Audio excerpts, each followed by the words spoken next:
E finalmente chegou a hora da gente responder a pergunta de US$ 1.000.000. Ó, da próxima vez que aquele seu amigo, árduo defensor do capitalismo e das liberdades individuais, te perguntar por que, afinal, o socialismo nunca deu certo no mundo, se ele é tão bom assim, pode acreditar em mim, tá? A única coisa que você vai precisar fazer é encaminhar esse vídeo para ele. Aqui eu deixo uma resposta completa e definitiva, incorporando diferentes aspectos históricos, filosóficos e econômicos para essa discussão. Vamos lá!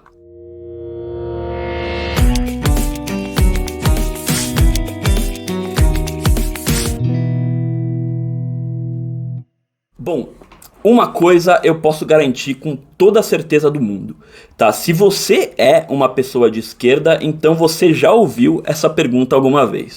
E o PT, hein? E o Lula? Não, tá, essa pergunta também, tá? Mas uma outra pergunta que você já deve ter escutado é por que o socialismo não deu certo. O argumento, lógico, né, ele parte desse pressuposto de que todas as experiências socialistas que nós tivemos no mundo até hoje fracassaram, enquanto o capitalismo segue aí, né, firme e forte, abrindo um shopping center novo por segundo no planeta. E a gente não pode negar que esse é sim um desafio intelectual para aquelas pessoas que são críticas do capitalismo. Afinal de contas, não basta a gente estruturar as nossas críticas ao sistema, tá? A gente também precisa ser capaz de provar que é possível construir uma alternativa melhor. Então, um bom jeito da gente começar essa discussão é justamente estabelecendo como que a gente pode construir essa prova. Afinal de contas, é evidente que as possibilidades do socialismo, né, ou até mesmo as possibilidades do capitalismo, não estão limitadas àquilo que aconteceu até aqui. Tá? Se a gente parte desse pressuposto, a nossa linha de argumentação fica igual à do Rodrigo Constantino, quando ele pegou a melhor foto dele e colocou do lado da pior foto da Scarlett Johansson para tentar defender a tese de que ele é mais bonito que ela. É claro que aí, no caso, a tentativa foi totalmente frustrada, né, porque ele continuava sendo muito mais feio que ela mesmo assim. Mas, em tese, né, com algum esforço, talvez ele até conseguisse fotos nas quais ele estava de fato mais bonito que ela. O problema é que isso continuaria não provando nada, porque é isso, um retrato não resume todo o conjunto de possibilidades de nenhum dos dois. Por outro lado, quem sabe, né? Talvez se o Rodrigo Constantino fizesse uma harmonização facial, ele ficasse o cara mais bonito do planeta.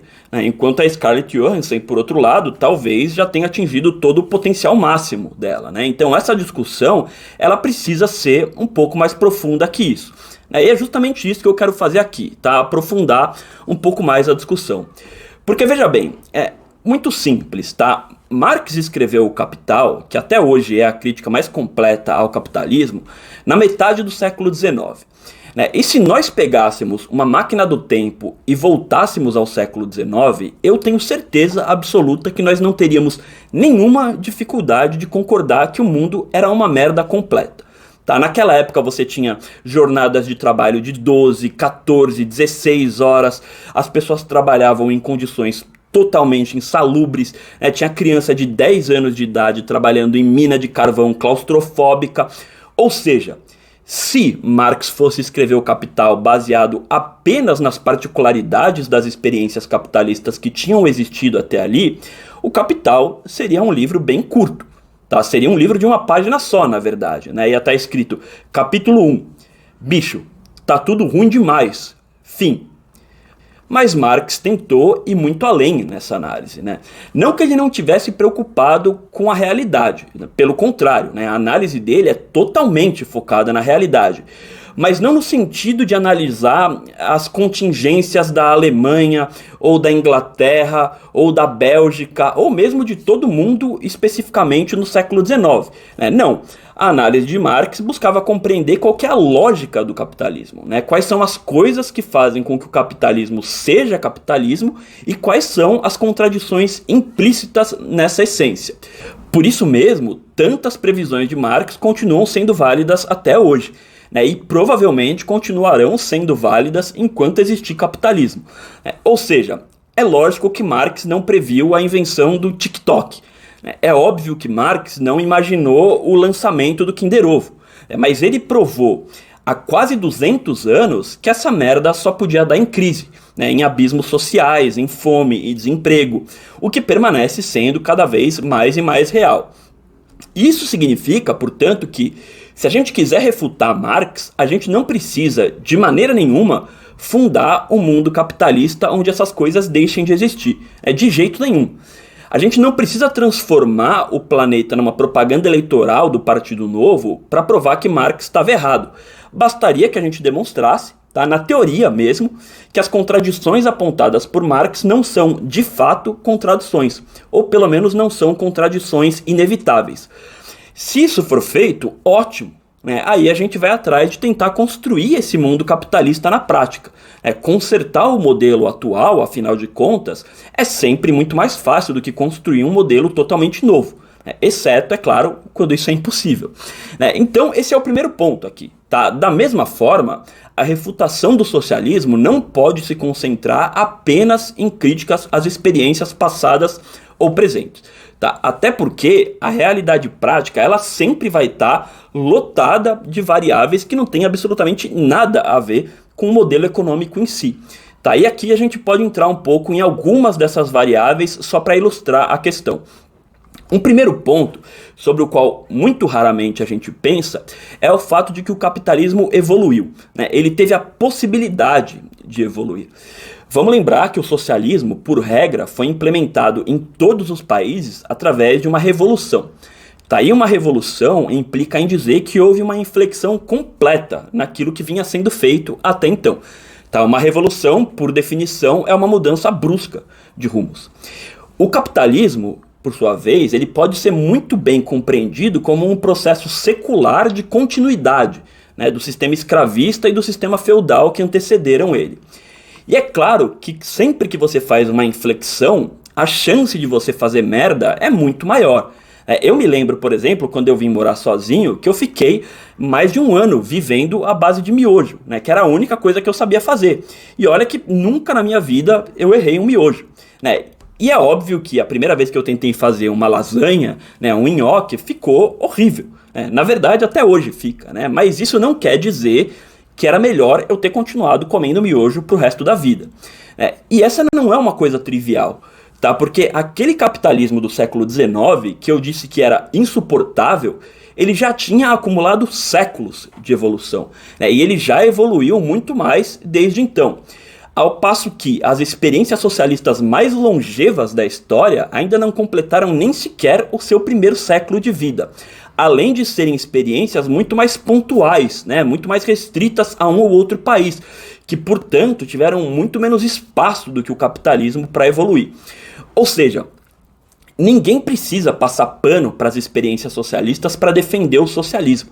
Tá? Todas essas experiências naturalmente tiveram problemas sérios, né? Assim como o capitalismo também teve e segue tendo problemas sérios para além das contradições inevitáveis, né? Mas a grande primeira diferença entre eles é que o capitalismo evoluiu. Agora, é importante frisar que aqui eu estou usando o verbo evoluir no sentido que Darwin utilizava, tá? E nem tanto no sentido Pokémon. Ou seja, evoluir aqui significa que o capitalismo teve maior possibilidade de se adaptar, tá? Mas não necessariamente de ficar melhor. Muito menos significa que ele ficou melhor para todo mundo. Tá? Basta lembrar que animais como o tigre-dente de sabre foram extintos, enquanto a pomba dominou o planeta Terra. E, obviamente, uma pomba não é melhor que um tigre-dente de sabre em praticamente nenhum sentido. Pelo contrário, a pomba é um dos animais mais estúpidos do planeta. Mas é basicamente isso que o capitalismo é. É um puta de um pombão. É uma praga que tem conseguido se adaptar muito bem, obrigado, ao longo dos séculos. E essas adaptações consistem em algumas coisas que são de fato positivas, tá? Como, por exemplo, alguns direitos sociais que tornaram o sistema mais suportável para as pessoas mais pobres. Isso foi essencial.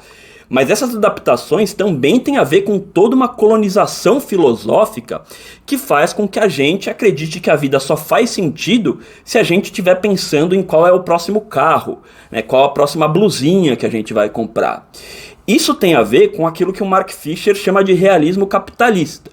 Ou seja, a humanidade viveu centenas de milhares de anos sem o capitalismo, tá? Ela está vivendo há apenas alguns séculos sob o capitalismo, mas a gente está convencido de que um mundo sem esse sistema é algo simplesmente impossível, ainda que o sistema esteja acabando com o mundo, né?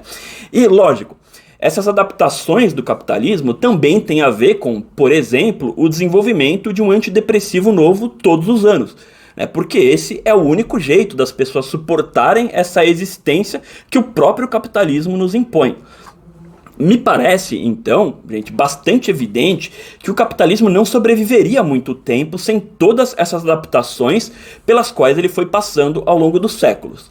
Mas, mais uma vez, tá, o fato do sistema sobreviver tanto tempo diz muito pouco sobre a qualidade dele. Vamos lembrar que a escravidão durou muito mais tempo e sociedades escravocratas, inclusive, extinguiram milhares de outras sociedades com modos de produção muito mais colaborativos. Tá, mas e daí? O que isso diz sobre a superioridade do sistema escravista? Por outro lado, e quando a gente pensa no caso do socialismo em particular, nem é tão difícil entender por que um sistema secular e evoluído como o capitalismo tem conseguido se impor sobre ele. Até porque, em geral, e não por acaso, todas as revoluções socialistas aconteceram em países extremamente pobres e precários.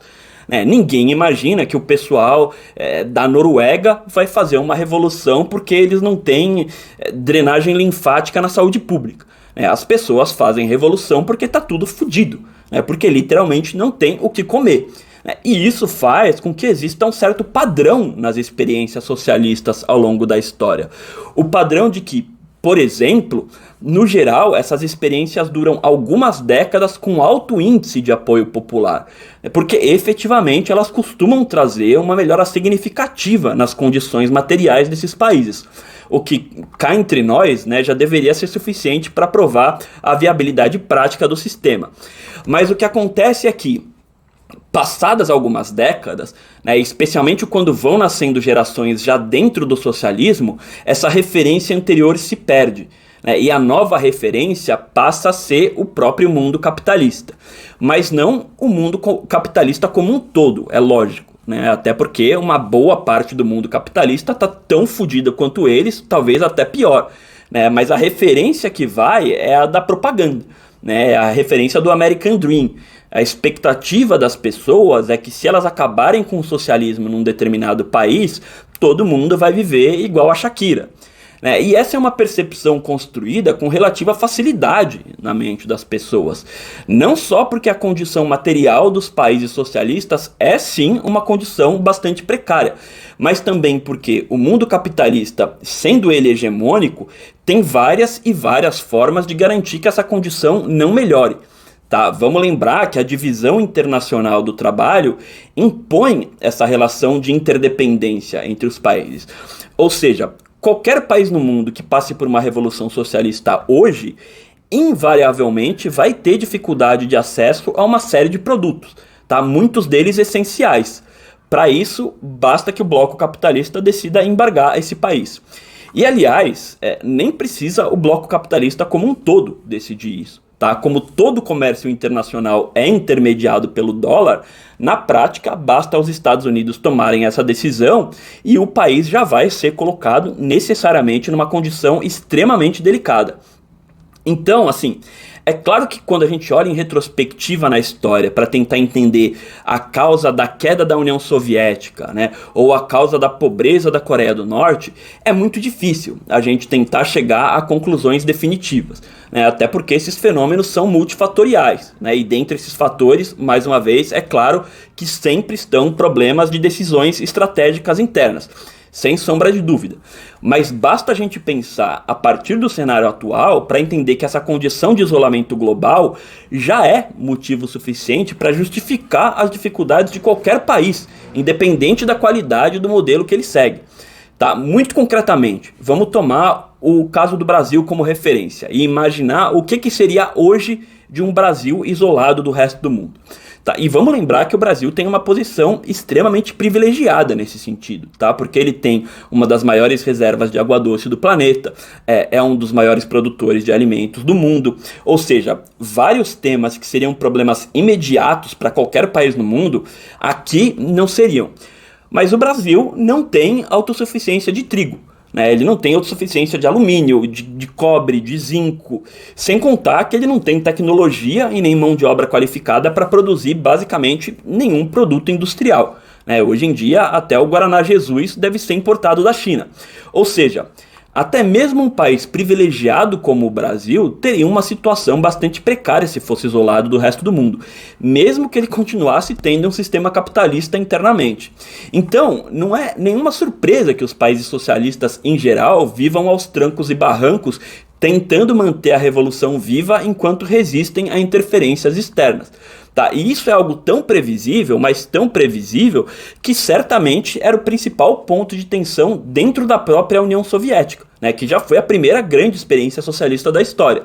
Então, naquele contexto, Trotsky defendia uma visão mais agressiva de que era necessário apoiar uma expansão rápida do socialismo pelo mundo, porque senão a revolução não aguentaria muito tempo, e Stalin, por outro lado, tinha uma visão um pouco mais conservadora, porque ele achava que aquele não era o momento apropriado para expandir por conta de uma série de conjunturas internas relacionadas à Segunda Guerra Mundial.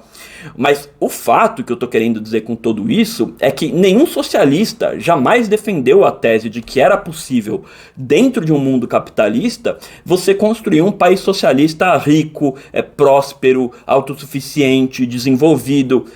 A grande questão aqui, para concluir, é que isso nos coloca diante de um grande impasse. Porque se de um lado todas essas limitações são muito concretas e difíceis de serem contornadas na realidade, por outro lado, não se pode aceitar a tese de que o capitalismo é um destino inevitável. E que, portanto, a humanidade vai ter que aprender a conviver com fome, com desigualdade, com pobreza para todo sempre. Nesse momento, agora, em 2023, a gente vive um momento histórico bastante interessante, em que todas essas discussões que se abrem sobre a possibilidade de um comércio internacional que possa ser feito sem depender do dólar, elas abrem uma nova perspectiva, de um mundo um pouco mais multipolar, que pode ser a primeira luz de esperança para uma alternativa concreta ao capitalismo no futuro. Tá? Mas isso aí já é tema para um outro vídeo. Então, não se esquece de inscrever aqui no canal, porque aí você não perde esse vídeo quando ele for pro ar, mas também deixa aqui pra gente a sua sugestão para um próximo tema, tá ok? Um beijo!